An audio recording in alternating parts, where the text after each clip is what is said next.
ფოკუსები გადაამოწმე და всё დავიწყეთ.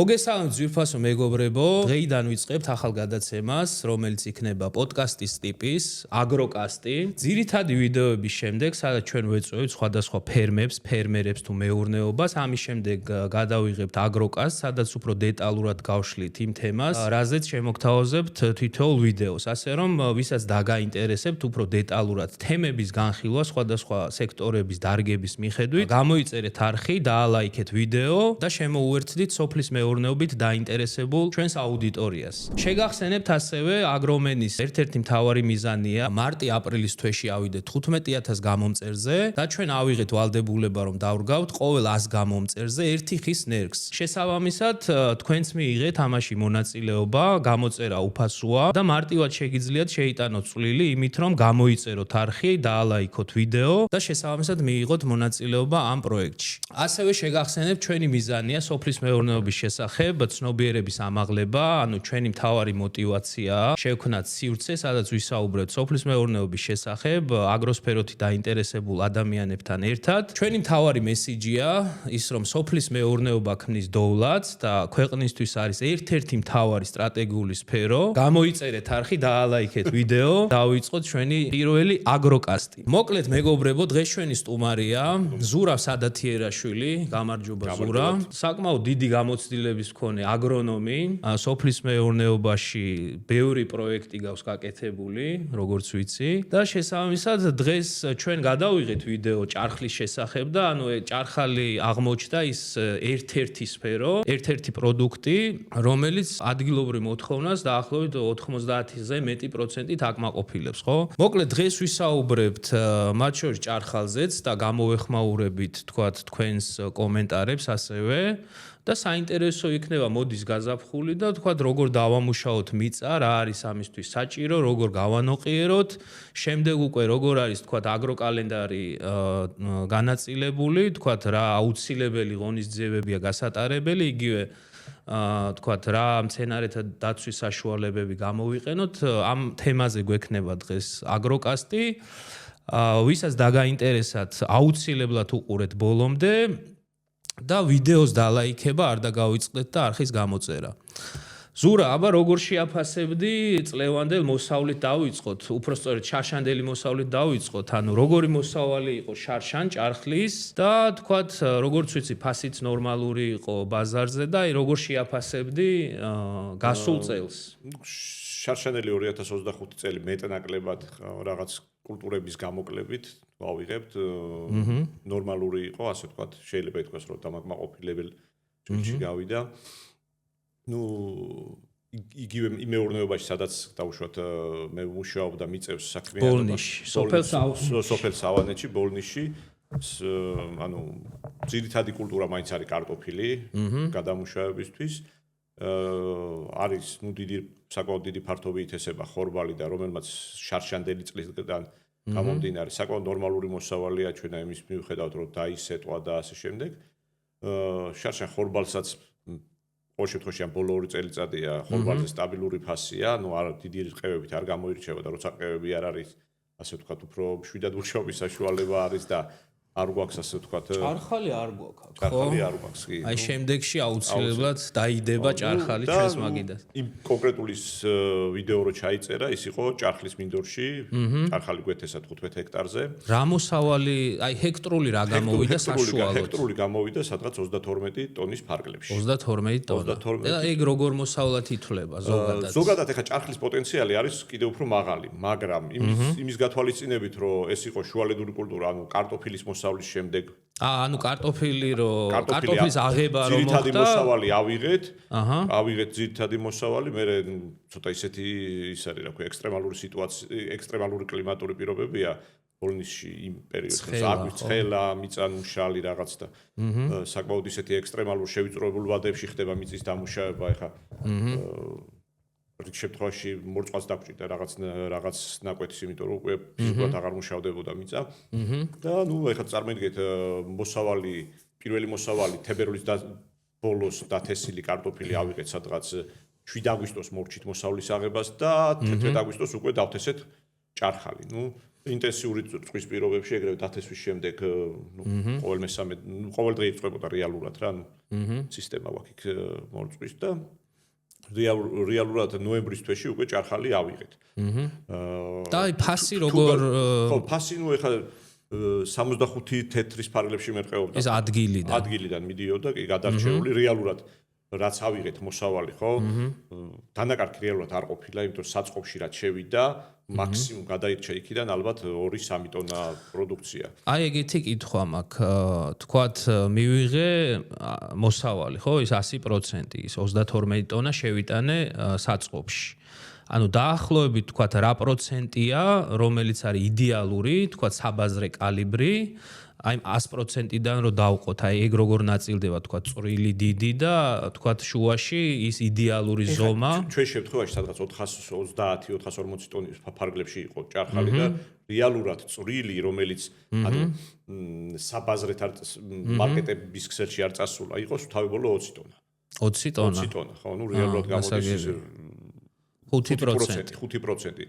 ეგრეთ წოდებული ბალვანკა, რომელიც რატომღაც ჩვენთან ასე ვთქვათ სხვა კატეგორიაა კიდე ისიც დაახლოებით იგივე რაოდენობა იყო რეალურად. ანუ სადღაც 10% ვთქვათ ჯამში ხო და დანაკარგი გაჩეხილი ხდელი შეჭმული რაღაც ისეთი მაქსიმუმ იყო 2 ტონა 2-3 ტონა ანუ სადღაც 1%-იც არ იყო რა და პლუს ამას ანუ 90% მიღებული მოსავლიდან ძალიან ისე უხეშად რო ავიღოთ არის სრულად უმაღლესი ხარისხი საბაზრე ხარისხი ხო რეალურად ის წვრილი რაც იყო 20% ის 5% ის 20 ტონა ისიც გაყიდვადია და მოთხოვნადია და ნუ რაღაც გადასამუშავებლად მიაქვთ იგივე უცხოურ სუპერმარკეტებში როცა მინახავს ხო ეგ წვრილი ფრაქცია გარეთ იმას ამუშავებენ და დამუშავებულია გარეცხილია დაფასული ვაკუუმში დაფასებული იყიდება გამზადებული ისიც პროდუქტია ჩვენთან საკმაოდ ისეთი რაღაც ალბათ შუალედური ჯაჭვი არ არის გადამუშავების დალაგებული მაგ ხრივ და იმიტომ რაღაც თან ეთყობა სუპერმარკეტებთანაც ურთიერთობაში რაღაც ის არის ნიშები აქვს და ან რაღაც რგოლი უნდა გაჩნდეს რომელიც ამას მოთხოვნა არ არის კულტურა არ არის შეიძლება თქვა ბაზარსო შევთავაზოთ შეიძლება საინტერესოც იყოს მაგრამ მაგას დრო დაჭირდება რომ შეაჩვიოს ამბავია ხო იგივე შეიძლება კარტოფილი თქვა ეს გათლილი თუნდაც წვრილი კარტოფილი რაც უკვე შეიძლება 10 ხუთში წავიდეს, ის შეიძლება გათალო და გაყიდო, ხო? ვიღაცები ყიდიან. ის ქონდა დიდი კოოპერატივი არსებობდა ჰოლანდიაში, სახელი არ მახსოვს, რომელიც აი როცა კარტოფილის გადამუშავება, ანუ საწყობში შეტანა და შემდეგ გამოტანა გაყიდვა ხდებოდა, იქაც ხო არის რა, დაზიანებული ბოლქვი რაღაც. ეს კოოპერატივი ისევ კარტოფილის წარმოებლებს ჰქონდათ შექმნილი და baby potatoes აკეთებდნენ. ანუ პატარა კარტოფილს ჭრიდნენ რგვალ კარტოფილს, ხო ბლანშირებას უკეთებდნენ და ვაკუუმით ყიდნენ და მერე იმ კოოპერატივმა ეს საწარო $1,000,000-ად გაყიდა. ეგეთი კითხვა მაქვს, როგორ მივიღოთ ხარისხიანი ბოსტნეული ზოგადად? ანუ რა არის იმისთვის საჭირო? ალბათ ეხლა ჩვენ ვინც გვიყურებთ, ჩვენი მაყურებელი, თქვენ ვინც გვიყურებთ, ალბათ გაინტერესებთ დეტალური ეტაპები, რა არის საჭირო? ნუ დავიწყოთ მიწიდან, ხო? აი მოდი გავყვეთ, ჩამოგვითვალე ძალიან მოკლედ, ვთქვათ, მიწის დამუშავებიდან დაწყებული, ანუ როგორ უნდა დავამუშავოთ, როდის უნდა დავამუშავოთ მიწა? რა არის საჭირო, ვთქვათ, მიწის გასანოყიერებლად და შემდგომი პროცესი როგორ არის, ვთქვათ, თესვა და ასე შემდეგ. სანამ მოსავალს ავიღებთ. საბედნიეროდ საქართველოს ისეთ სარტყელში რომ ლამის ყველა რეგიონში შეიძლება რაღაცის მოყვანე ხა. ეგ სარტყელი რას ნიშნავს რომ აუხსნათ მაყურებელს? კლიმატურ ზონაში ვართ ისეთში, სადაც რაღაც პირობითად ამ სიტუაციაზე ახალქალაქში ვერ მოიყვან რაღაცა ბოსტნეულს, მაგრამ მარნეულში, კახეთში და ასე შემდეგ ყველაფრის წარმოება შეიძლება, ხო, მაგრამ იქაც იგივე კარტოფილის შემთხვევაში, ხო, კარტოფილის ურჩევნია გრილ და ცოტა ისეთ ადგილას წარმოება. სათესლეზე ალაპარაკი მით უმეტეს, შესაბამისად ჯავახით კარგი. პირველ რიგში რაღაც მოსაყვანად არის სურვილი, ხო?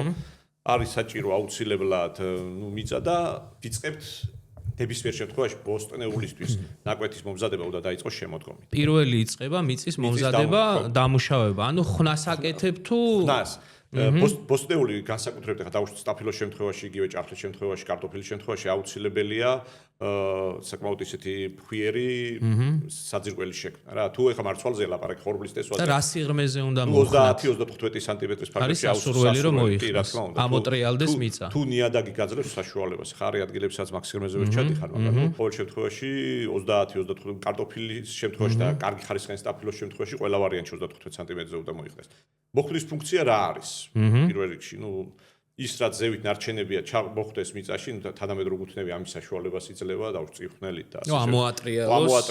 ამოატრიალოს სარეველები მოსპოს ზევიდან ამოსული რაც არის და მიწეს მიწა საშუალება რომ მთელი ზამთრის განმავლობაში დაიშალოს და გახდეს ერთგვაროვანი, ერთფეროვანი მასა და არა მცირედ ღორღიანი ასე ვთქვათ სტრუქტურა მიიღოს. ეს რატოა აუცილებელი შეიძლება ხა კარტოფილის შემთხვევაში შეიძლება იმ წუთში არ იყოს არსებით მნიშვნელობა დარგვიზროს, იმიტომ დიდი ბოლქვია და ზრდის ენერგია მაგარის აქვს, მაგრამ როდესაც თესავ დავუშვათ ჭარხალს, სტაფილოს, იგივე ხავხს როცა თესავ, ყველა არის საკმაოდ წვრილი თესლი. ყველა თესლი არის საკმაოდ თამით უმეტეს ახლა ამ ბოლოს როცა ჰიბრიდებზე არის ადამიანები გადასული, ხო? ყველა არის საკმაოდ ძვირად ღირებული.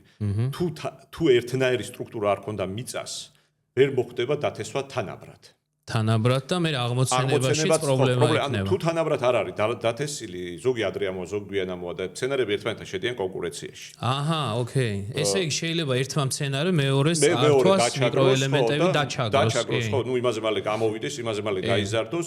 პლუს ამას, ეხლა თუ ღრმათაა მოხვედრილი დავუშვათ იგივე ჭარხალი, ან ხახვი ბოლკს დაბლა იკეთებს და დეფორმირება და ხდება და პრობლემური ისინია. კი ბატონო. პლუს ამას როცა შენ ეხლა იძლევა თანამედროვე ტექნოლოგიები იმის საშუალებას რომ დავუშვათ კარგად დაბაზოვდეს მიწა. მოიცა.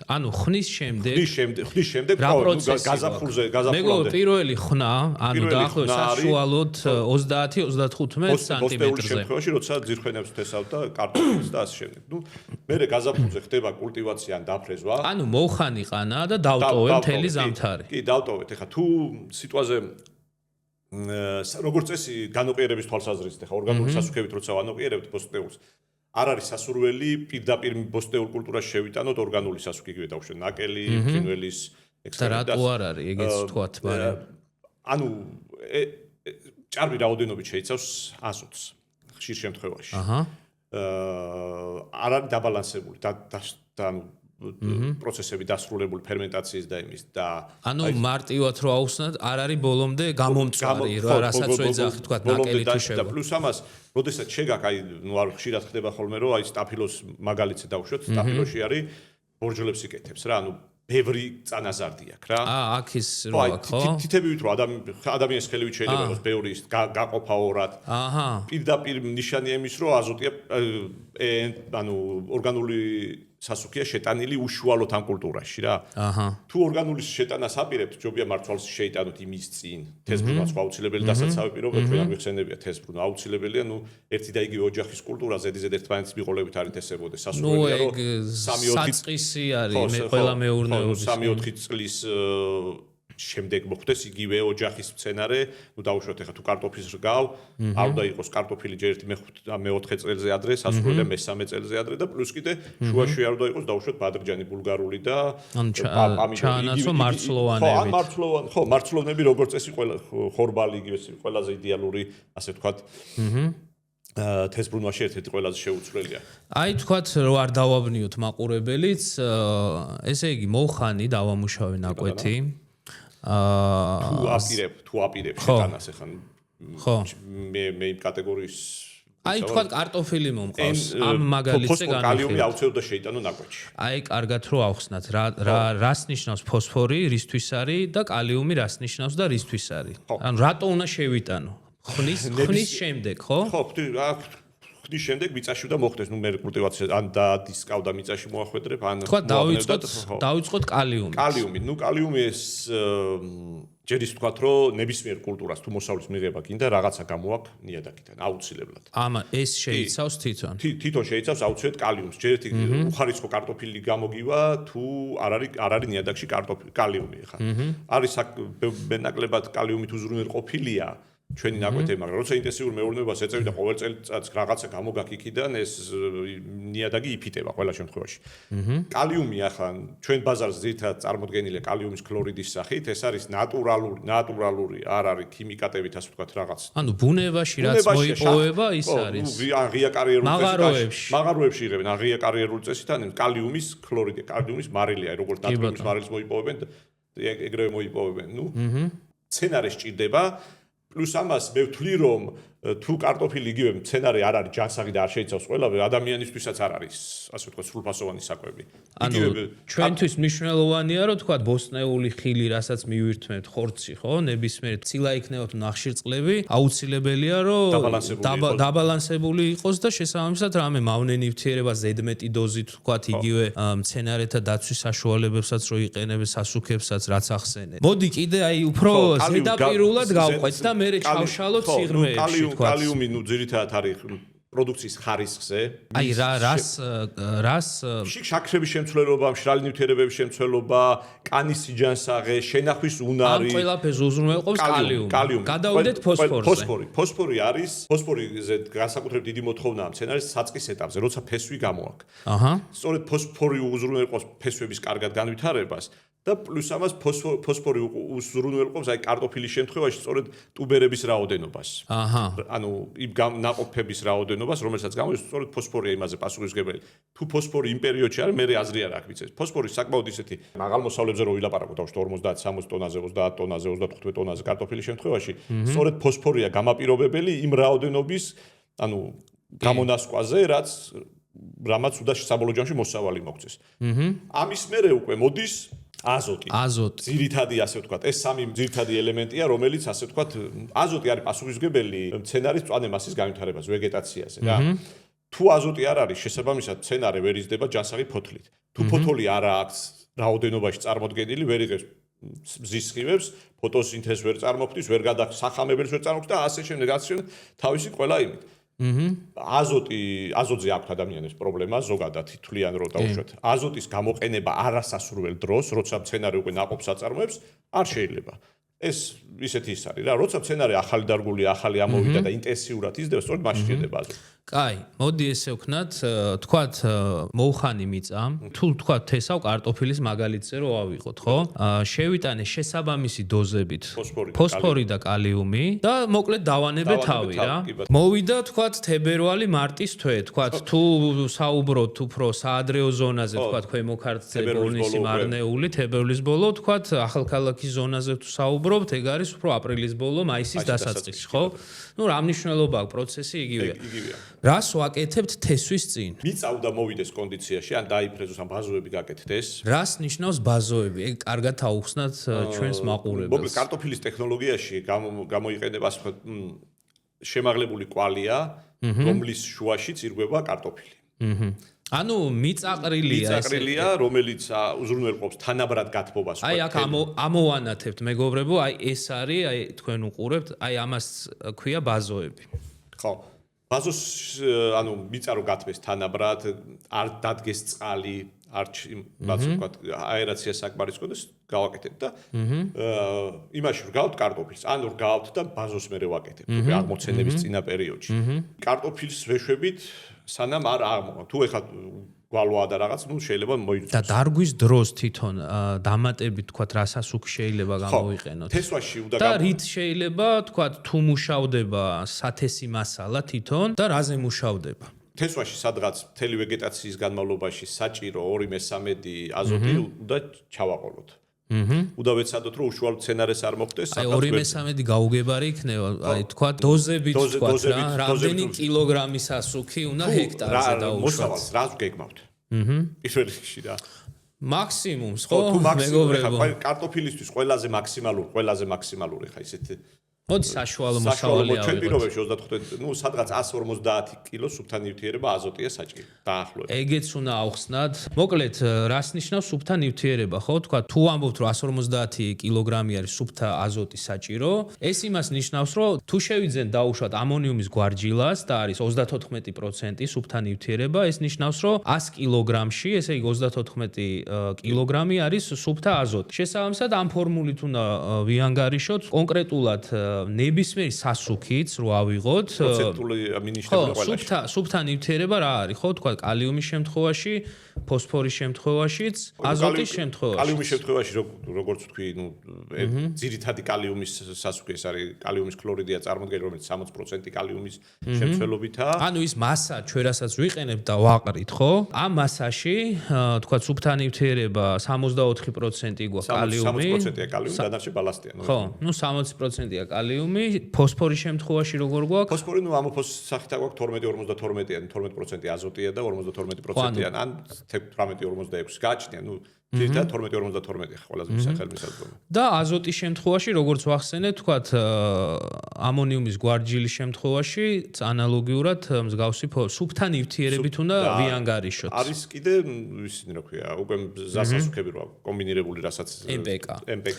სამივე ელემენტი კიდე მიკროელემენტები ახლა MPK, სტანდარტი ესეთი რა, მსოფლიოში აღიარებული NPK, N აზოტი ფოსფორი, ისე და პირველ შემთხვევაში 16 ნიშნავს რომ 16 აზოტია, 16 ფოსფორი, 16 კალიუმია, 10-24 არის 10-24 შესაბამისად და ასე შემდეგ რა. მოკლედ, რო შევაჯამოთ ეს ნაწილი, ჩვენ როცა ვსაუბრობთ რომ თქვა საჭიროა სუფთა ნივთიერება ამდენი, ეგ იმას ნიშნავს, რომ შენ რაც არ უნდა შეიძინო, თქვა რა ტიპის და რა დასახელების და რა ბრენდის, უნდა აიღო და იანგარიშო მარტივად, თქვა სუფთა ნივთიერების მიხედვით და ფორმულის გამოყენებით, რა გამოგდის დაუშვათ შეტანილი კალიუმი, რა გამოგდის ფოსფორი, რა გამოგდის, თქვა აზოტი, ხო? ჰექტრულად რო ავიღოთ. შესაბამისად, ნებისმიერი კომბინაციით თქვათ ბაზარზე, რასაც შეიძენთ ან იშოვით და ასე შემდეგ, ყველაფერი უნდა დაიყვანოთ სუფთა ნივთიერებამდე. და სცენარის მოთხოვნამდე. ხო, სცენარის კონკრეტულ სცენარეს რა სჭირდება, როგორ ჭირდება, იგივე კალიუმის შემთხვევაში,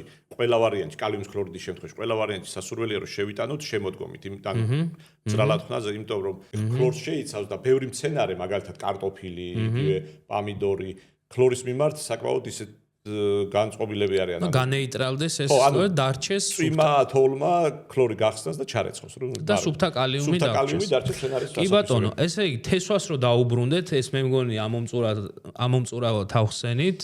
პირველ რიგში კარტოფილის თესლს რითი ვამუშავებთ და თესვის დროს რა შეგვაქვს? რამდენიმე გზა არსებობს, ეხლა ევროკავშირზე მიბულები ვარ და შესაბამისად ის პრეპარატები რაც არის რეგისტრირებული და ის საწყისები ევროკავშირში შეიძლება გამოვიყენოთ ხოლო და ის არის დასაშვები. ხო, ეხლა საკმაოდ შემცირდა ნომენკლატურა, რამდენიმე დარჩა ამ წუთას არის მე მგონი სელესტოპი დარჩენილი, რომელიცაც ალბათ ძირითადად კარტოფილის თესლის დამუშავება არის მიმართული იმისთვის, რომ სოკოვანი დაავადებები არ გაჩნდეს და მავნებელმა არის, ასე ვთქვათ, არ შეჭამოს.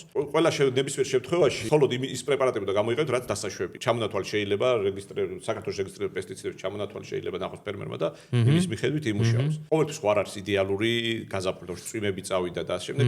სოკოვანი დაავადებები ჩნდება, რომელიც იწვევს დაავადებებს, რომელმაც შეიძლება სტაბილურ ჯამში მოსავლის 60%, 80% გაანადგუროს. ანუ როცა ხდება, თქვათ, კარტოფილის განვითარება პირველ ეტაპზე, აუცილებელია იქ არსებობდეს, თქვათ, ამ ძალიან ბევრი დაავადებაა გავრცელებული რა. შესაბამისად, ესე ბუნებრივ პირობებში არის იმის რისკი, როცა თქვათ, დიდი მეურნეობა გაქვს, რომ დაკარგო მოსავალი და შესაბამისად, ფერმერმა თუ მოსავალი დაკარგა, ფაქტიურად შეერირჩება, ხო? ანუ ძალიან ცუდ სიტუაციაში აღმოჩნდება. შესაბამისად, ამ თესლს სჭირდება დამუშავება სოკოვან დაავადებებზე და მავნებლებზე, რათა, პირველი განვითარების ეტაპზე შეძლოს სცენარემ განივითაროს შესაბამისი მწვანე მასა, ხო, ამოვიდეს მიწიდან და მოკლედ დაიწყოს შესაბამისი პროცესები, მზეს დაენახოს რა. ხო, თესვის დროს რას ვშვებით? თქვათ, ეს თესლი დავამუშავებთ, გამზადებული გვაქვს, მიწა მოხნული გვაქვს, შეტანილი გვაქვს, თქვათ, ფოსფორი და კალიუმი, დაბაზოებული გვაქვს,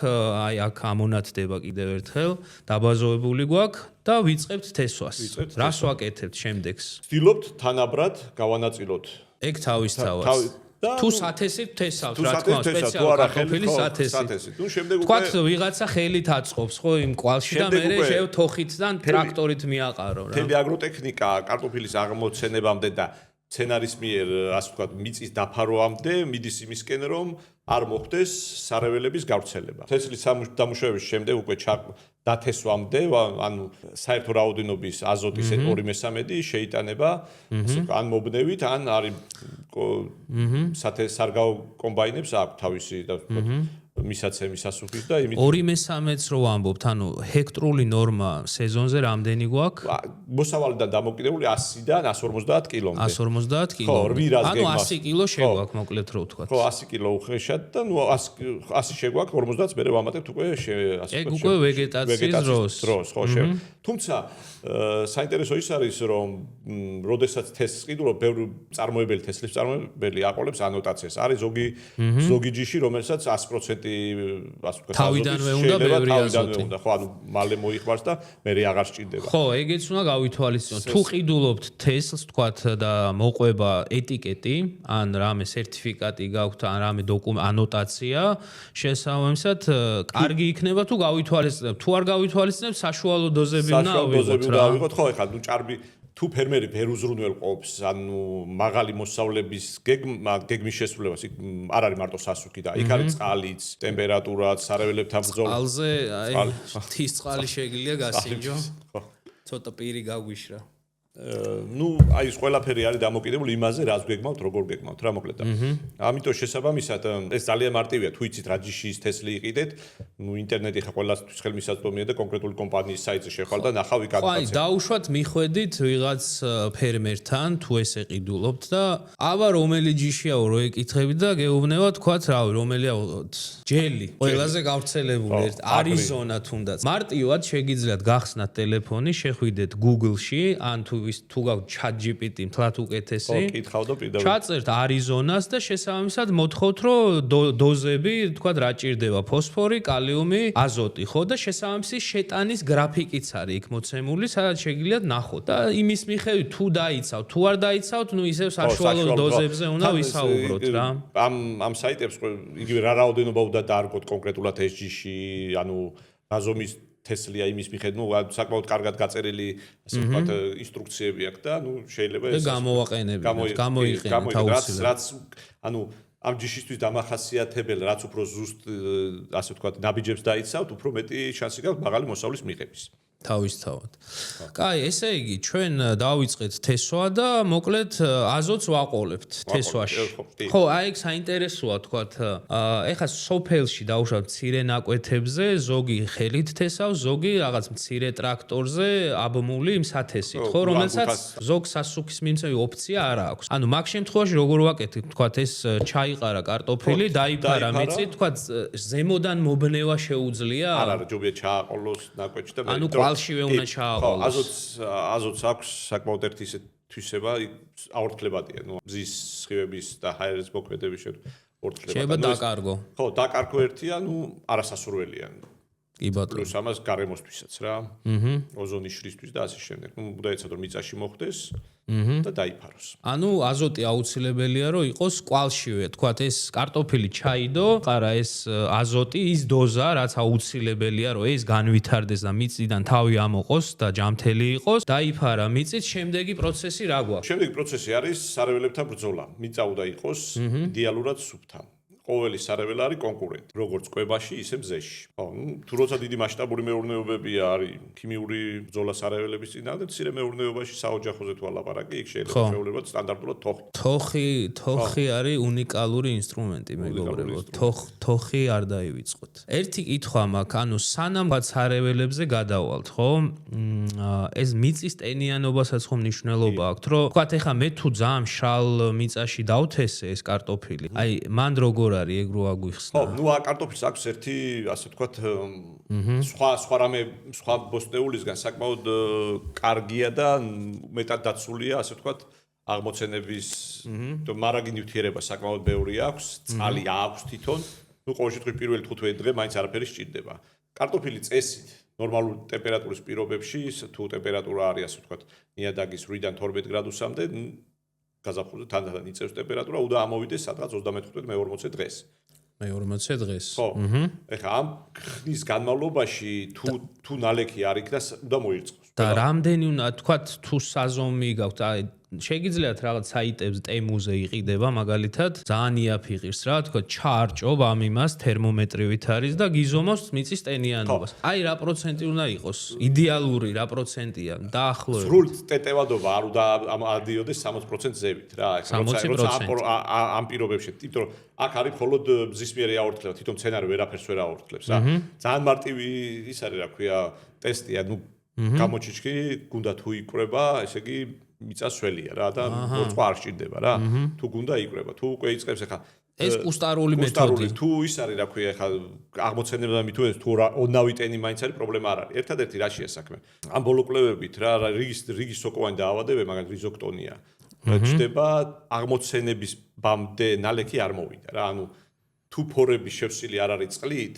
ის სოკო ჩადის აჰა ოკეი რიზოქტონია კეცი მაგალითად გვალვიან გაზაფხულზე იცის ვერცხლისფერი კეცი რიზოქტონია რა არის სანამ გავაგზელებთ და აქაც ამოვანათებ განმარტებას რიზოქტონია სოკოვანი დაავადება რომელიც აზიანებს კარტოფილის ღერს რა ფესვებს და ასე შემდეგ და ნუ მოსავალი იღუპება რა იგივე კეცი ვიერი კეცი ვერცხლისფერი კეცი თავისთავად კეცი მოსავალს დიდად არ ვდებს ვიზუალურად არის ხო უშნო და ანუ აი ძალიან ბევრი შავი წერტილი რო აქვს რა ხორკლიანი და რაღაცა და ნუ ის დაავადება სოკო ჩადის თუ გვალვიანი გაზაფხულია მიწაში თუ არ არის ტენი და ფორები ბევრი აქვს ხო სოკოს აქვს ანუ სოკოს შანსი აქვს რომ მოხდეს უკვე ჩავიდეს იმამდე ბოლკთან ესე რომ ვთქვა. ხო და მე უკვე რეალურად სადღაც ახლა თითო კარტოფილის 1 ჰექტარზე დაახლოებით 5-დან მთელი ნალექის განმავლობაში წლიური ნალექი სადღაც 5-7000 ტონა წყალია საჭირო, მაგრამ ახლა უკვე 5000 ხო, ახლა წარმოიდგინეთ ზამთრის ნალექი ის სეზონის განმავლობაში, როცა უკვე წვის სეზონია, ხო? 3000 ტონა წყალი მაინც გჭირდება რა, 2500 ჰექტარზე, ხო? ანუ ის წყალიც უნდა გაითვალისწინო, რაც მოვიდა ზამთარში შემოდგომით, ანუ ეგეც მათემატიკაა რა, ანუ შესაბამისად თქვა ნალექი რაც გაქვს, ანუ ნაკლები გაქვს ნალექი, მეტი წყალი გჭირდება მიაწოდო მიწას ტენი რო შეინარჩუნო იმ დონეზე და მეტი გაქვს, ნაკლები მორწყვა გჭირდება. შესაბამისად, ანუ ეგ კონტროლიც, აი მორწყვაზეც საინტერესოა რა. ანუ ხშირ შემთხვევაში არის გაურკვევლობა ხოლმე, რომ აი შეერაყოებულა და მორწყვა არ უნდა და რაღაცა. ხო, მორწყვა არ უნდა, ბევრი მორწყე, დამილპა, ჭრაქი მაქვს, ის ამაქვს, ეს ამაქვს, ბევრი კითხვა. ანუ ანუ ჩვენ როგორ უნდა ვაკონტროლოთ, ანუ ხო, რო შევაჯამოთ ესე იგი, მიწის ტენიანობა, რასაც ვამბობთ, თქვა 60%, ნორმალურ პირობებში ეგ უნდა შევინარჩუნოთ, ხო? როცა მწვანე მასა იზრდება, შესაბამისად აორთქლება უკვე მცენარეს აორთქლებს ამ წყალს და მანდ უკვე უფრო მეტი კონტროლია საჭირო იმისთვის, რომ შესაბამისად შევავსოთ წყლით ეს ნაკვეთი და ტენით. წვას აქვს ერთი კიდე ისეთი ისა რა, ანუ შეიძლება ხშირად არჩევანის წინაშე შედგები, სადღაც უნდა მორწყო, სადღაც უნდა დაელოდო, ანუ წყალიც ხო ყოველთვის ეგრე არ არის რა.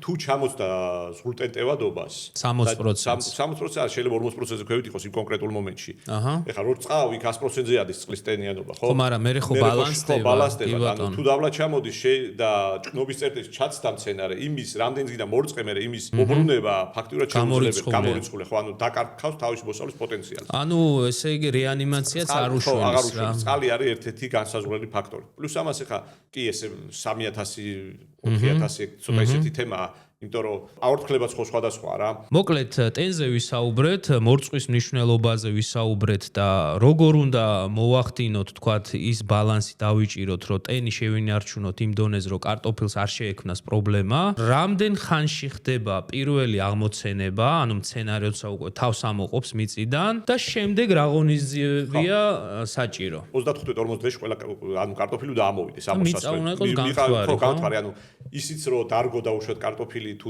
12 გრადუსზე ნაკლებია ტემპერატურა აზრი არ აქვს, იმიტომ რომ სარდაფშიდებულა თუ იქდებულა, ჩვენ შემთხვევაში უბრალოდ მოსწრების ამბავია, რომ წვიმებს ელოდები ან რაღაცა იცი, თორე. როგორც კი დათესავ, ეხა სიტყვაზე აპრილში დარგული კარტოფილი ორ კვირაში ამოვა. მარტში დარგული კარტოფილი ამოვა. იმიტომ რომ ტემპერატური ხო. ესე იგი, ეგეც რომ დავაზუსტოთ, მიწის ტემპერატურა, იგივე თქვა თერმომეტრის გამოყენებით შეგიძლიათ გაზომოთ, სიღრმეში თქვა რაღაც 20-25-ზე მაინც უნდა ჩახვიდე, ხო, რომ გაიგო 10-12 გრადუსიდან უკვე მისაღებია, ნორმალურია, რომ თქვა დაიწყოს. კარტოფილისთვის ხო, ეს აღოჯდეს რა. ხახვის შემთხვევაში 2-4 გრადუსზეც იწყებს აღოჯებას და აღმოჩენებს. ანუ ყველა კულტურას სხვადასხვა ტემპერატურა ჭირდება, მაგრამ კარტოფილის შემთხვევაში ეგრე ახლა კარტოფილს მიუყვებით, მიწა უნდა იყოს გამთბარი 10-12 გრადუსზე და შემდეგ უკვე ხდება, იწყება ეს ვეგეტაციის პროცესი. ნუ ამოვიდა კარტოფილი, თავიდან ნელა იზრდება, მერე რაღაც ეტაპის მერე უკვე ინტენსიური ზრდა არის და არის ნუ დაუშვათ აღმოცენების დაწყება, მერე რიგების გამოჩენა მთლიანად, ანუ რო გახედავ და 90 ანუ რიგში უნდა გასწორდეს ყველა და მერე უკვე ინტენსიური ზრდა და მიწის დაფარვა. ანუ როცა კარტოფილი უკვე გადაფარავს და ნიადაგი აღარ აჩანს, ანუ ბუჩქის კარგი დგომა დგას და მერე უკვე იწყება ანუ ბუტონების გამოყრა და ყვავილობა. ხო. ამ პერიოდში არა მარტო კარტოფილზე, სხვა მცენარეებზეც ფერმერის მთავარი მოვალეობა არის, რომ არ გაგიჩნდეს დაავადება და არ გაგიჩნდეს მავნებელი. კი. როდესაც ასე ვთქვათ, მასიურ კულტურაზეა ლაპარაკი და როცა მარტო შენახარი მინდორში ხა არის თუ ბოსტანში გაქვს თოხით მიხედავ რა. ხა იგივე შტატებში დაუშვათ ფერმერში აქვს იმის ფუფუნება, რომ დაუშვათ შარშე სადაც ეთესა კარტოფილი, იქიდან 500 მეტრში დარგოს მეორე წელს კარტოფილი და როდესაც ამხედრად სივრცეობრივი იზოლაცია კოლორადოს ხო ელემენტარულად ვერ მიდის. ვერ გადადის. და ნუ შესაბამისად იმასაც ეხა ჩვენ შემთხვევაში მეზობელი ყავს, რომელიც არ დაუშვათ არ ამუშავებს რა სივრცით იზოლაციას ხო საერთოდ ლაპარაკი ზედმეტია გადაყრილი კარტოფილი და ასე შემდეგ. ნუ მოკლედ მავნებელი გიჩნდება და გიწევს ეხა კიდევ ვიძახი პრეპარატები არის ბიოებიც არის, მაგრამ საკმაოდ რთულია ბიოებით ბრძოლა. იმიტომ რომ მოდიან თუ სადმე ნახეს, ნუ არის ქიმიური საშუალებები, რომელიც საკმაოდ ეფექტურია, თანამედროვე ქიმიური საშუალებები, მინდა გითხრათ, რომ ყველა ძირითადი კომპანია მაქსიმალურად ცდილობს დოზების შემცირებას. ხოლო საჭიროებიდან გამომდინარე. არა, თვითონ წარმოებლებიც, პესტიციდების წარმოებლები, თუ დაუშვათ პირობითად ვამბობ 50 წლის წინ რაღაც პესტიციდის დოზა იყო, დაუშვათ 100 კილო ჰექტარზე, ეხლა ჩამოვიდნენ 50 გრამზე, 30 გრამზე. მოდი ეგეც ავხსნათ. პესტიციდები რას მოიცავს, თქვათ, როგორ იყოფა ჯგუფებად? ეს დავიწყოთ დაუშვათ. ფუნგუსი არის ბერძნულად სოკო, ანუ სოკოვანი დაავადებების წინააღმდეგ გამოყენებადი. ესე იგი ფუნგიციდი არის სოკოვანი დაავადებების საწინააღმდეგო პრეპარატი, ანუ მცენარეთა დაცვის საშუალებები. ხო, მავნებელების წინააღმდეგ. წერები მოკლედ რო ვთქვათ რა, იგივე კოლორადოს ხოჭო. ხო, ნუ ჰერბიციდები ეს მწვანის მცენარეული საფარის საწინააღმდეგოდ ბებრძოლი. ანუ ეს სარეველები და ასე შემდეგ რა, ეკლიანი, არაეკლიანი და ასე რაც ანადგურებს მოსავალს ფარავს და არის კონკურენტი, ხო? კონკურენტი, ხო, კიდე რაში, ნუ როდოცეტები დაუშვათ, მღრღნელების საწინააღმდეგოდ გამოსახვა და რაღაც ეგეთი პრეპარატები და მის გამოყენებაზე ალბათ ცალკე უნდა ჩაიწეროს. ხო არა, უბრალოდ რომ განმარტება, ესე იგი საფრთხო მოხმარების წესები და ასე შემდეგ, პირზე რომ უნდა აიფარო და ფრთხილად და იმუშაო და ასე შემდეგ და დოზები უნდა დაიცვა ყველაფერი ეგ და ლოდინის პერიოდი აუცილებლად. ხო, მაგაზე უნდა თქვათ ერთი რაღაც, რომ ანუ მნიშვნელოვანია ჩვენ როცა ვიძახით, რომ თქვათ ქიმიური საშუალებები ძალიან ბევრია უკვე ხელმისაწვდომი და ხშირად ხდება გამოყენება, თქვათ, მცირე მეურნეობებში მათ შორის. უბრალოდ ელემენტარული ის ცოდნა და გამოცდილება არ არსებობს, ეხა ისეთი მოცემულობა, რომ ვერავის ვერ მოთხოვრო, შენ უნდა იცოდე, ხო, ზუსტად რა გამოიყენო. აი, როგორც თქვათ, ექიმი, თქვათ, სიმპტომების მიხედვით ადგენს პაციენტს რა წამალი ჭირდება, ანალოგიურია აქაც აგრონომიაშიც, რომ დავადგინოთ პირველ რიგში რა გჭირდება, ანუ ის კი არ ვთქვათ, რომ აი, მოდი ეს წამალი გამოვიყენოთ და ეს არ გექნება. პირიქით, ანუ მიდგომა აქ შესაძლებელია და მე მგონი მაგისკენ მიდის ტენდენციაც რომ დადგინდეს ჯერ სიმპტომები და იმასთან თქვათ რა არის optimalურად გამოსაყენებელი თქვათ ის პრეპარატი მცენარეთა დაცვის საშუალება და მერე მოხდეს ნაკვეთში შეტანა, ხო? მაგალითად, ბევრი იგივე ფუნგიციდს უწერია, რომ ერთი და იგივე ნაკვეთზე ორჯერ ზედმეტ გამოყენება არ შეიძლება. განა იმიტომ რომ აზიანებს, არა. აქ თავარი არის რეზისტენტობის გამომუშავება. ის პათოგენი, რასაც ამით უნდა ებრძოლო, თუ ერთჯერ გამოიყენდა იქ გადარჩა, მეორე წელს იმას ხო, რეზისტენტობა ექნება და ანუ იქ რო შეიტან აზრი არა, ანუ ფერმერმა ეს კარგად უნდა დაგეგმოს, ერთი ჯგუფის არ უნდა გამოიყენო, ყველა ჯგუფებად იყოფა ფრაქტის ჯგუფები. შეცვალოს, ცვალოს. სახელზე არა ლაპარაკი, უნდა წაიკითხოს კონკრეტულად რა არის ხა. ბევრი პრეპარატია დაუშვათ იგივე არ ვიცი რა რაღაც ვთქვა აზოქსისტრობინი პირობითად. ყველა წარმოებელს თავისი აქვს რა, სახელია სხვა. შევიდა მაღაზიაში იყიდა, შეიტანა, ნუ იმ წუთში იმუშავა, წელს იმუშავა, მეორე წელს შევიდა და ისე შეიტანა, აღარ იმუშავა. ნუ იმდო კი არ იმუშავა, რომ გაფუჭდა ის, არა, რეზისტენტობა აქვს იქ. ან შეგდეს საერთოდ სხვა დაავადებაა. ვთქვი, ვიზუალურად ფერმერისთვის ეს არის რაღაცას კარტოფის გაუშვდა ლაქა. ლაქა შეიძლება იყოს ფიტოპტორა, შეიძლება იყოს ალტერნარია. მიდის და ერთ და იგივე პრეპარატს ასხავს ფიტოპტორაზე ალტერნატივად და ერთი მეორეზე არ მუშაობს პირობითად. ამიტომ ეს ამას და ანუ თქვათ ექცოდნა სად უნდა მიიღოს ფერმერმაც, ხო? ანუ ხო, ნუ ხელმისაწვდომი არ არის ხელმისაწვდომი. არ არის, ნუ ანუ უნდა იკითხოს. ანუ ისეთ თქვათ ობიექტებში ხო? ისეთ თქვათ სავაჭრო ობიექტი იქნება თუ მაღაზია იქნება, ისეთ ადგილზე უნდა მიხვიდას, სადაც შეიძლება აგრონომის კონსულტაციაც იყოს, ხო, ხელმისაწვდომი რა და თქვათ იგივე ფოტოს მეშვეობით შეუძლია ანახოს, ან ნიმუში აიღოს და წაიღოს და თქვათ იქ ადგილზე შეფასდეს. ნიმუში აიღოს მიიტანოს. ხო და ანუ თუ კვალიფიციური აგრონომია მაგას გეტყვის უცაბედად რა. ხო და შეეცადეთ მეგობრებო, რომ იქ შეიძინოთ პრეპარატები, სადაც შეიძლება იყოს ანოტაცია, სერტიფიკატიც, აგრონომის მომსახურებაც, უფასო კონსულტაცია მათ შორის, ხო? თუ ლაპარაკი, ახლა მაგალითად, როცა სიტყვაზე იგივე საადროზეა ლაპარაკი რა და ბოსტაშია ადამიანები, იქ შეიძლება საერთოდ შეიტანოს პესტიციდები, აიღოს და მხოლოდ სპილენძით იმუშაოს, სოკოვან დაავადებებს წინააღმდეგ. ხა კოლორადოს ხოჭოს ხელითაც მოაცლის. სუპატარაზეა ლაპარაკი და აუცილებელია კიდევ დავიცვათ ლოდინის პერიოდები. ყველა პრეპარატს უწერია ლოდინის პერიოდი. გამოყენების რატო არის მნიშვნელოვანი ლოდინის პერიოდი? ხო, ნუ ეს ახლა რახან ევროკავშირზე ვარ, ხო, ევროკავშირში ეს ძალიან კაცრად რეგულირდება და ნუ ანუ ყველა პრეპარატს აქვს თავისი დაშლის პერიოდი, რომელიც სცენარში აღარ იქნება. ანუ გაწოვის ბოლომდე. ხო, გაწოვის დაიშლება. იმან თავის საქმე გააკეთა და უნდა დაიშალოს ბუნებაში. კომპონენტებად, რომელიც უკვე მავნე აღარ არის ადამიანისთვის და ნუ ყველა ბოლო წამლობა იგივე ვენახშიც, იგივე უნდა აკეთო კონტაქტურებით. სპილენძით. სპილენძი იცავს სტაბილურად სოკო ვერ გარკურნალოს, მაგრამ იცავს სოკო არ გაგიჩნდება და ნუ არც არაფერი დაგიშავდება ის. ეგეც აუხსნათ ჩვენს მაყურებელს, რას ნიშნავს ეს კონტაქტური პრეპარატი. ხო, იგივე ფუნგიციდები მაგალითად არის კონტაქტურებად და სისტემურებად. საწყის ნივთიერებების მიხედვით არიან კონტაქტურები, რომელიც უზრუნველყოფენ ფოთლის დაფარვას, დაუშვათ კონტაქტურები, როდესაც ესხება მცენარეს, ფოთლს ფარავს თანაბრად და სოკოზე ვერ ჯდება. სისტემური შედის მცენარეში და შიგნიდან კურნალობს. პარალელურად როცა ფოთოლი იზრდება, მიყვება ფოთოლს და ასე შემდეგ. ჰერბიციდის შემთხვევაში როგორ არის? ჰერბიციდი კონტაქტურია, ნუ ძირითადი კონტაქტურები არის, ნუ დაუშვათ ხორბალში 2-4 დისჯგუფის, დიკამბები და გლიფოსატები, რომელიც მცენარის ფოთოლს ესხება და კლავს. ახმობს. არის სისტემურები, რომელიც ან ნიადაგზე ფარავ და აღმოცენებისას წვავს აღმონაცეს, ან შედის მცენარეში და ფესვიდან ახმობს და ასე შემდეგ. და სელექციურებია კიდევ ჰერბიციდები, რომელიც სიტყვაზე ერთ-ერთი ჯგუფის პრეპარატები, ჰერბიციდები, რომლებიც მხოლოდ ბახვილფოთლიანებს კლავს და ფართოფოთლიანებს ვერაფერს ვერ იწვევს საერთოდ. ანუ სელექციური ნიშნავს, რომ ეს ჩემი მცენარე რაღაცას ირჩევს და ანუ ამას არ ეხება და შესაბამისად, ხო. ხო, მანდაც სხვადასხვა სარეველებზე მოქმედებს. მანდაც ძალიან კარგმათაა ჩასასვლელი, იმიტომ რომ შეიძლება მეორე წელს რაღაცა კულტურა დაგიზიანოს იქ შედეგი. ხო, მეგობრებო, ეს არის მთელი მეცნიერება და ხო, აგრონომები მექიმებზე ნაკლები არ არიან. შესაბამისად, ჯერ მასშტაბი სხვა არის ელემენტარულად. თან ყველაზე ცუდი ესე ვერ დავარქმევდი, ანუ თუ ყოველდღიურ რეჟიმში არ მიიღე ახალი ცოდნა, ხო, იმიტომ რომ ახალი დაავადებებია, ეს დაავადებები კიდე სხვადასხვანაირად ვითარდება რა, იგივე მღრღნელების თემა, მწერების თემა და ასე შემდეგ. რეზისტენტობები, ხშირ შემთხვევაში სამწუხაროდ ჩვენთან არ ხდება სამეცნიერო კვლევების, ანუ რაღაც პრეპარატია, რომელიც სხვანაირად მოქმედებს დაუშვათ სადღაც კონკრეტულ სიტუაციაში. მოხდებით? ანუ ეს არის უნდა იჯდეს და იკითხოს რა მოკლედ და იმუშაოს და იმუშაოს და იმუშაოს. შენ როგორ ეცნობი ხოლმე სიახლეებს? ნუ გარდა იმისა, რომ ადგილზე გამოცდილება. პირველ რიგში რასაც ვაკეთებ, ყოველწლიურად ვანახლებ იმ საქართველოს რეგისტრირებული პესტიციდების შთამონათვალს, აუცილებლად. ყოველწლიურად. თქვათ რა განახლდა, რა დაემატა, რა მოიხსნა, ხო? საქართველოში ისეთი ისაა, რომ ეხლა თუ სიტყვაზე ჰოლანდიაში 4 კომპანია ოპერირებს, საქართველოში 120 კომპანიაა რა და 120 რეგისტრატია. დაწყებული ჩინეთიდან, დამთავრებული რავი ახლა. ვინ რას არეგისტრებს უნდა იცოდე რა არის ხელმისაწვდომი და მე ანოტაციებსაც მე არის კიდე საიტი, ევროკავშირის საიტი, სადაც შედიხარ და ამოწმებ რას გაზდის ვადა რეგისტრაციას.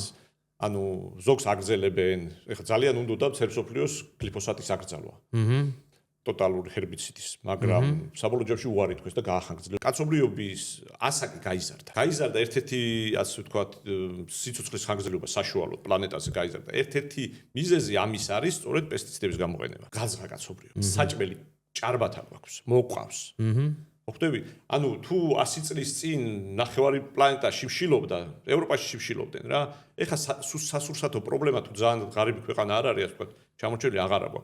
ესეც ეხლა ის რო ერთი ფერმერი 100 ჰექტარს ამუშავებს და 1000 ჰექტარს ამუშავებს, ფერმერის შრომა არ არის მარტივი და არ არის ადვილი. ეგ რა თქმა უნდა. თორე თბილისი არ გახდებოდა 2 მილიონიანი ქალაქი, ხო? ყველა იქნებოდა.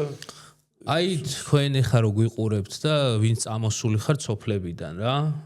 დაუბრუნდით სოფლებს. ნუ ზაფხულში მაინც ჩადით და ბოსტანში აქ რო თქვათ ბევრი ვიძახით, ხო? აი გემო არა აქვს. იქ ჩარგეთ ის იყიდეთ ნერგები, პომიდორი დარგეთ, კიტრი დარგეთ. და თქვენ თვითონ მოუარეთ, არ გამოიყენოთ არაფერი ქიმია, მცენარეთა დაცვის საშუალებები, თოხით, ნაკელით და რა ვიცი, ის ხოჭო აი თუ წერი მოაცილეთ ხელი. გემოზე არის კიდე ერთი, ანუ გემო არ არის, იმიტომ რომ პესტიციდებით მოყავს. ანუ გემო არის ჯიშების და ჰიბრიდების თემა რა. ეგ ერთ-ერთი განმარტოებელია, შემთხვევაში, აი მაგალითად პომიდორის შემთხვევაში რა.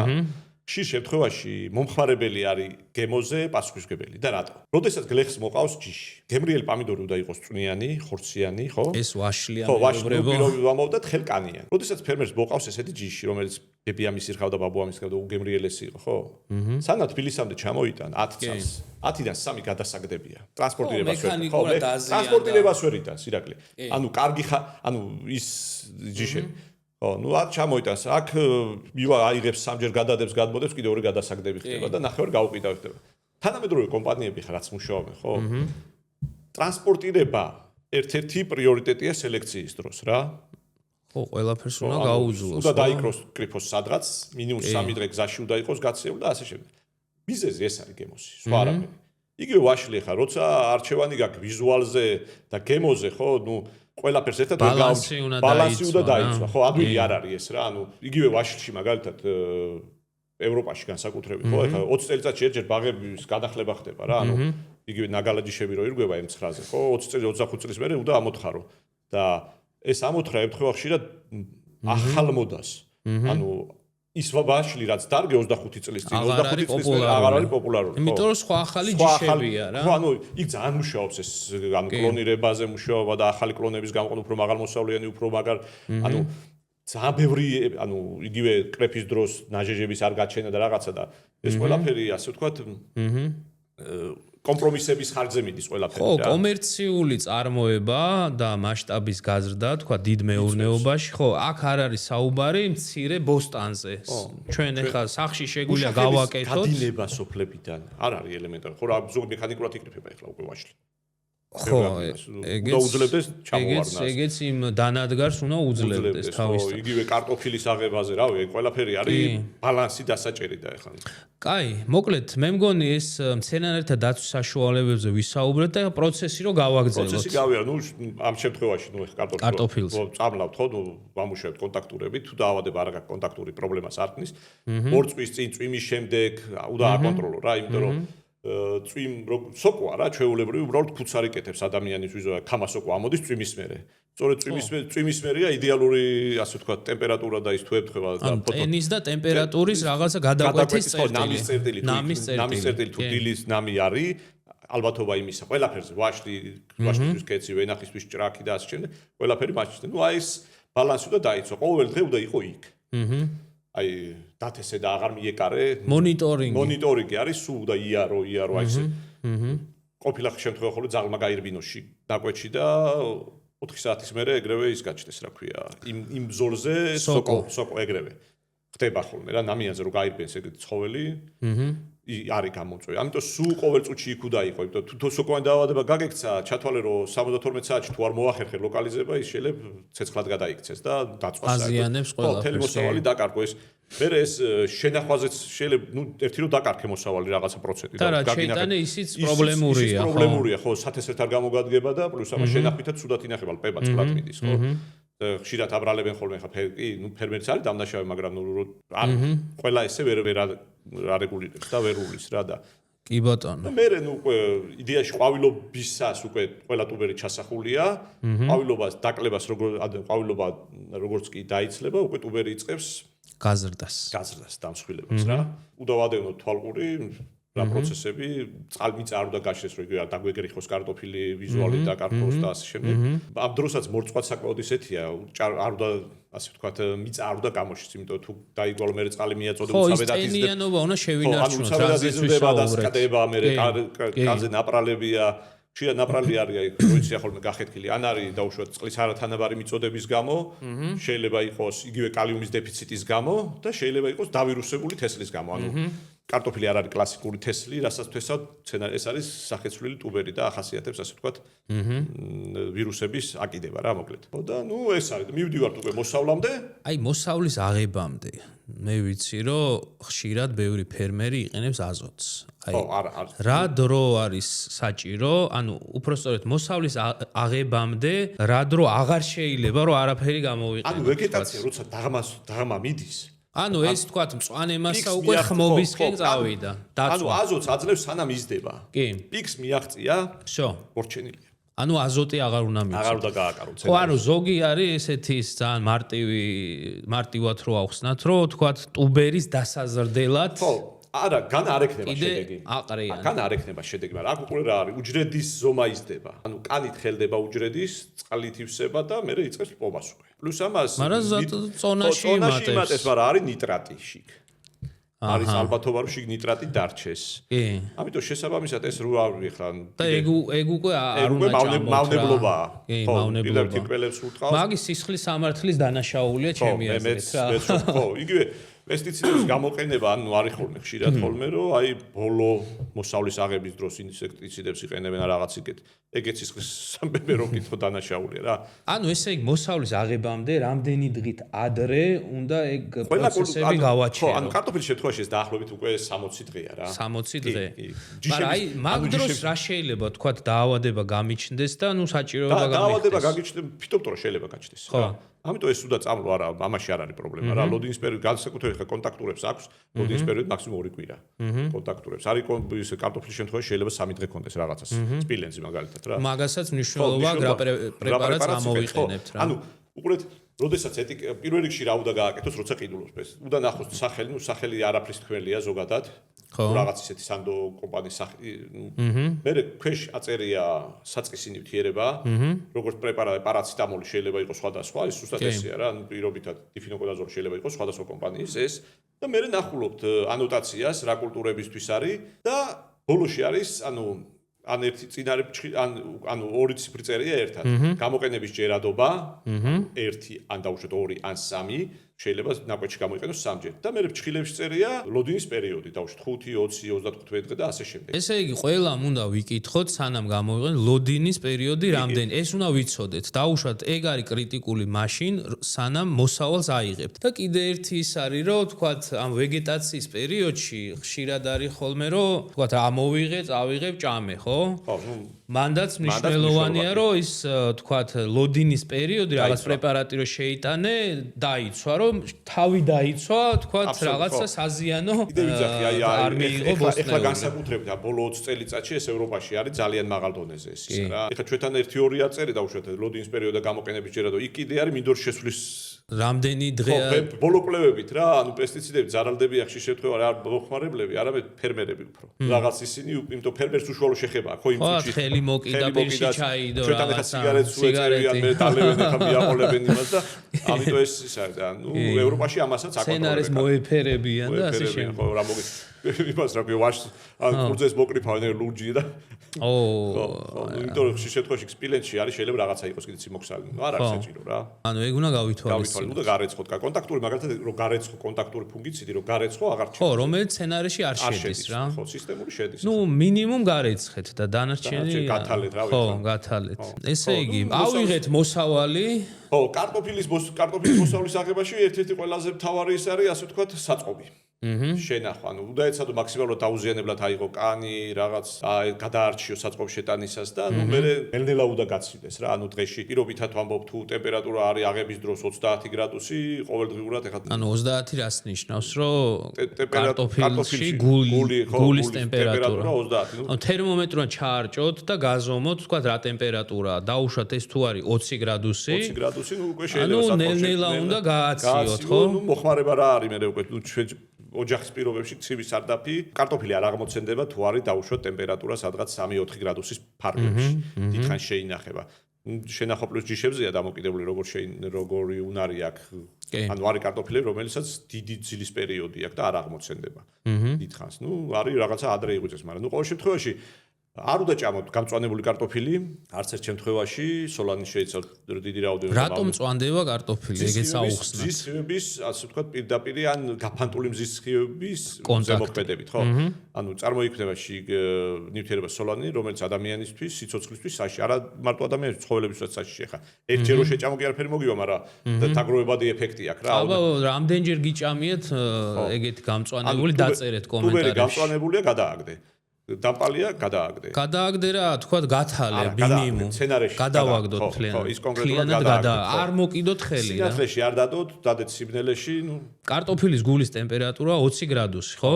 შევიტანე საწყობში. ნუ აქ არის ორი თემა. ან თქვა მცირე მეურნეობაში ხა სარდაფში შემაქვს თუ ასე შემდეგ, იქ ეხა ვერ ვაკონტროლებ.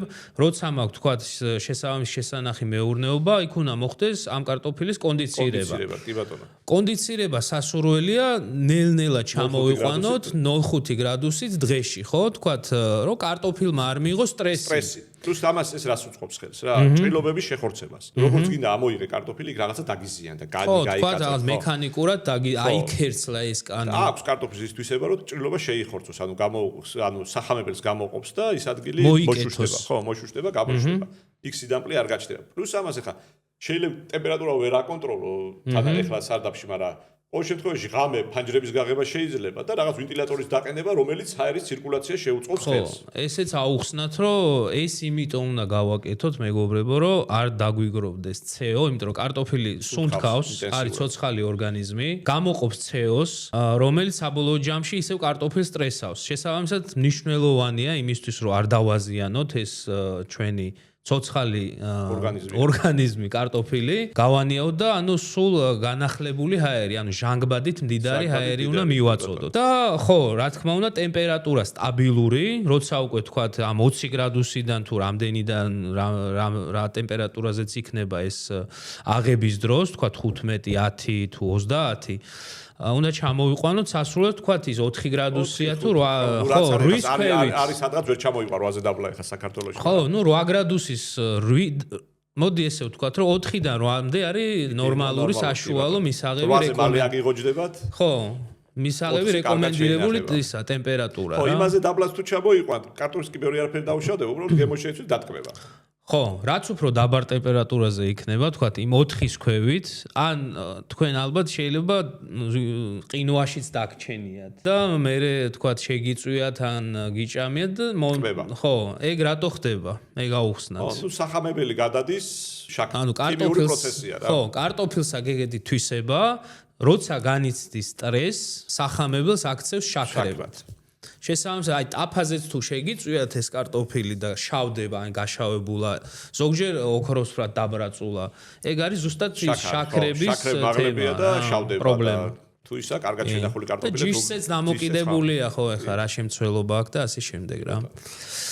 მოკლედ მეგობრებო ეს თემა ამოუწურავია ხო ერთ კულტურაზე ხა კი ათასობით კულტურა კი და ანუ ჩვენ რაც შევძელით თქვათ დავფარეთ ეს თემა მნიშვნელოვანია რომ ნაკვეთი შემოდგომაზევე დაამუშაოთ და შესაბამისი სასუქებით გაამდიდროთ თუ ეს არის რა თქმა უნდა დიდი მეურნეობა აქ საჭიროა შესაბამისი გათვლები თუ ეს არის პატარა მეურნეობა შეგიძლიათ ორგანული თქვათ ნაკელი გამოიყენოთ დამწვარი და ოღონდ ბოლომდე დამწვარი უნდა იყოს რომ არ ნაკენები გააკეთოთ. ბალახ ნაკენები შეიძლება იგივე ჯინჯერით გამოდის იდეალური აზოტოვანი სასუქი.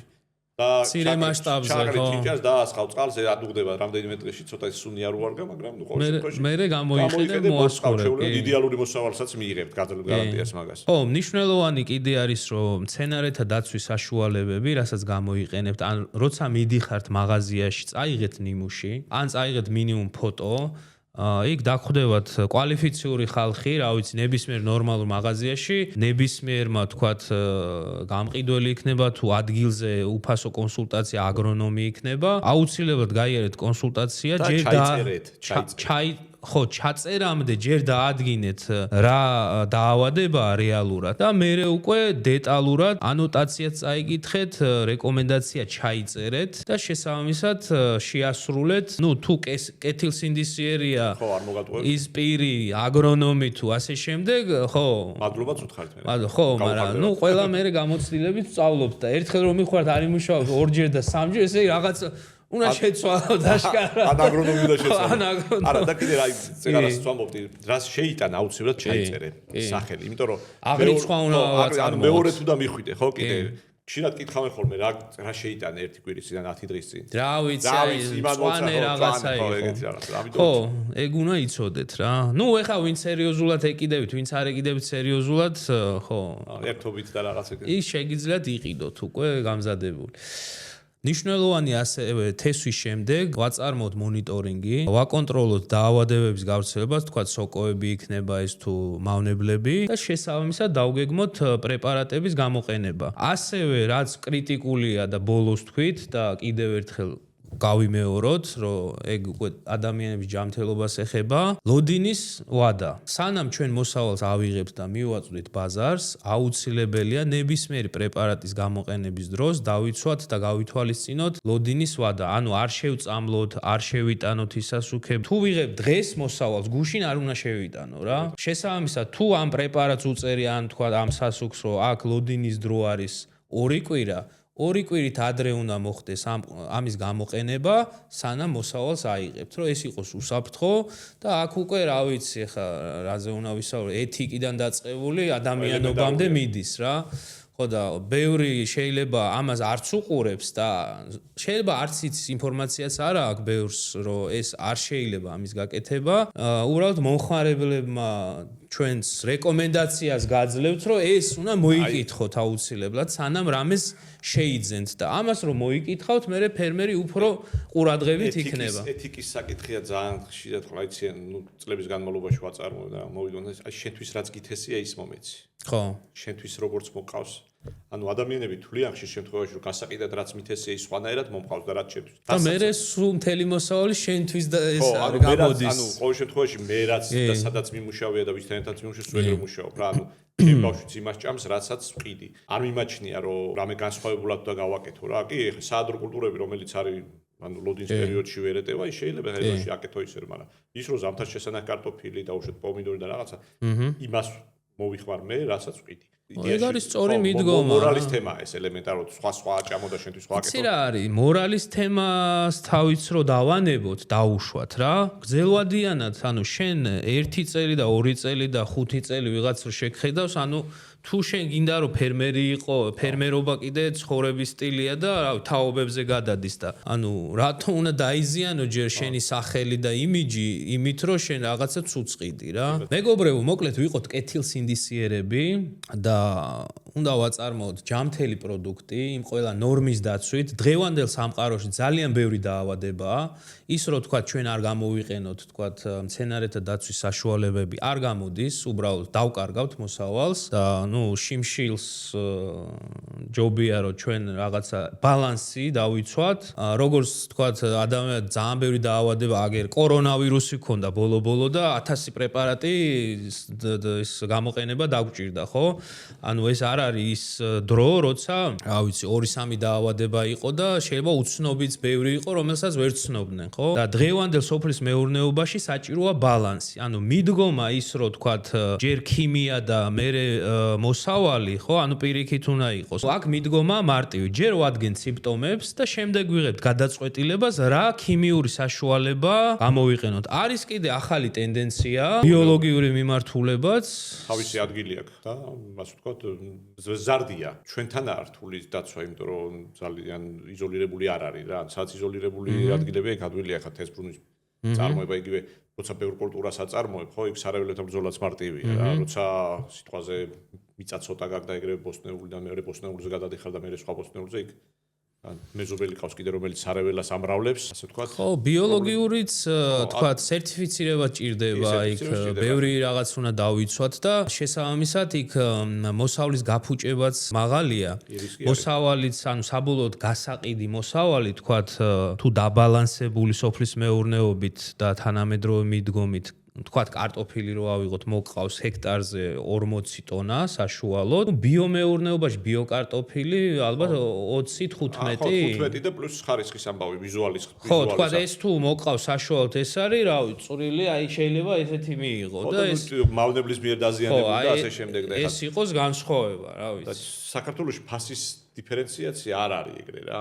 იგივე ევროპაში და ორჯერ ძვირიღის და სამჯერ ძვირიღის. ხო, რა ვიცი, არის მაგის თქვათ ბევრი მცირე მეურნეობა ახალგაზრდებმა ბევრი დაიწყეს და მაგას აუცილებლად გადავიღებთ და შემოგთავაზებთ ბიომეურნეობიდან ვიდეოს. თავარი სათქმელი რაც იყო ის რომ თქვათ და გვინდოდა აგვეხსნა როგორ მოვამზადოთ მიწა, თქვათ რა არის აუცილებელი, თქვათ ბოსტნეულის მოსაყვანად და განვიხილეთ კარტოფილის მაგალითი ძირითადად რომ დაგვენახვებინა რა პროცესს მოიცავს ეს ყველაფერი. გამოიწერეთ არხი, ვისაც გაინტერესებთ სოფლის მეურნეობა, ან არ გაინტერესებთ და უბრალოდ ხართ მომხმარებელი, თქვენთვისაც მნიშვნელოვანი, ანუ ნებისმიერი ადამიანი, ვინც ელემენტარულად საკვებს მიირთმევს, ხო? ყველაფერი შექმნილია სოფლის მეურნეობიდან. ამიტომ ეს სფერო უნდა იყოს ძალიან მაღალ დონეზე, განვითარებული ნებისმიერ ნორმალურ ქვეყანაში და მე იმედი მაქვს, რომ ახალი აზროვნებით, მიდგომით, თუნდაც ახლა ბევრი არ ინტერესდება ახალგაზრდები, თქვათ, სოფლის მეურნეობით, უფრო თქვათ, ტექნოლოგიური მიმართულებით მიდიან, ხო? და მე მგონი, რომ ეგ მიმართულებაც გასაძლიერებელია ცნობიერებას და ამაგას რომ მსახურებით ზუსტად რომ ელემენტარული ხა ჩვენ რაღაცა პროფესორობაზე თავს არ ვდებთ აქ ძალიან ბევრი ცვლადი შეიძლება იყოს ხო ამ სოფლის მეურნეობაში ანუ ტკიცებით ფორმაში ზურა მე მგონი დამეთანხმები რომ აქ რამის ტკიცება არ შეიძლება რა აქ არის უბრალოდ რომ თქვა გამოცდილებაზე დაფუძნებული ის რაღაცა შექმნილი ცოდნა შეიძლება გაუზიაროთ მაგრამ რა ვიცი 1000 განვითარება შეიძლება გქონდეს რა კონკრეტულ სფეროებიც აქ და ადამიანს ძალიან მარტივად შეიძლება აარჩიოს ვიკი. შეიძლება ეთყოდი ჩვენს მაყურებელს. და პირველ რიგში გამოიწეროს არხი, დაალაიქოს. მოიც. შენ ეხა რო უყურებ არ გაქვს გამოწერილი არხი? შეგვიძლია ეხა? და ნუ პრინციპში უნდა უყურონ ამ არხს, იმიტომ რომ რაც მე ვიცი უკვე წინას საკმაოდ საინტერესო ადამიანები იქნებიან მოწვეულები. საკმაოდ საინტერესო იქნება. კიდევ ერთჯერ ვიძახი, რომ სოფლის მეურნეობა არის გზა, ну ისეთი გზა, რომელსაც ყველა ვერ გაყვება, მაგრამ რაღაც კატეგორია ადამიანებისთვის ეს არის ელემენტარული ოჯახის რჩენის საშუალება. ეს გზა არის დოვლათის შექმნის საშუალება და პლუს ამას საკმაოდ აზარტულია რა. თუ შედეგი მიიღო რა. შემოდგომაზე ელოდები დათვალო. კი. რავი, წარმატებებს გისურვებთ. კი ბატონო. თქვენს გამოწერებსაც. კი ბატონო, მოკლედ მადლობა დღეისათვის სულ ეს იყო, მომავალ შეხვედრამდე.